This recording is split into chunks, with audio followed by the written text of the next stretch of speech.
Bonjour et bienvenue dans cette petite vidéo qui va s'intéresser à l'utilisation du logiciel GUM-MC pour la détermination d'une incertitude composée.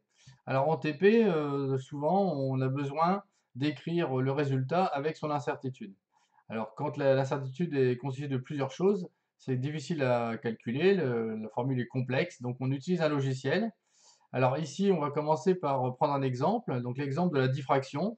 Donc on retrouve le montage de la diffraction avec un laser, une fente ou un fil, et à une distance d de cette fente ou de ce fil, un écran sur lequel on va observer la figure de diffraction. Sur cette figure de diffraction, on a ce qu'on appelle ici la tâche centrale. Et dans le TP, donc, on mesure en général la largeur de la tâche centrale, donc ce grand L ici, entre les deux premières, le milieu des deux extinctions ici. Donc on va prendre des exemples, hein, donc pour une distance de 2 mètres, que l'on mesure avec un mètre, ruban par exemple, on mesure à la règle une distance grand L de 6,5 centimètres. Alors, on prendra comme incertitude sur la mesure avec le mètre 0,5 cm et pour la mesure avec la règle 0,1 cm. Donc on va rentrer ces exemples dans le logiciel. Alors le logiciel, le voici, voilà de quoi il se constitue. On va aller chercher l'interface qui correspond à la diffraction. Donc on a ici notre θ, l'angle, que l'on calcule classiquement par L sur 2D. Hein, revoyez le cours correspondant. Une fois là, donc on valide, et on voit ici qu'on va avoir plusieurs choses à saisir. Hein. Donc il suffit de lire, clique ici pour la saisie de la valeur du mesurant, donc c'est la mesure en fait, hein, ici, donc la mesure de D.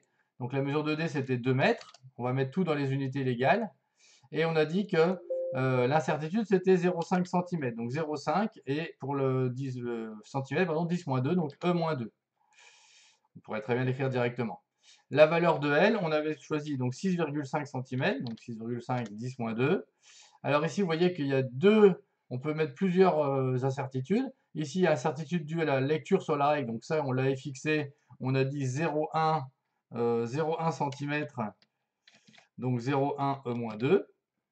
Et pour ici, donc incertitude sur la détermination du milieu de l'extinction, hein, puisque trouver le milieu, c'est pas toujours facile. On va estimer l'incertitude à 2 mm, donc 0,2 cm, donc 0,2 10-2. Voilà.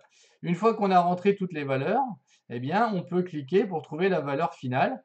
Alors, donc, le logiciel nous donne la valeur de θ correspondant à la formule qui était rentrée au début et les différentes parts d'incertitude.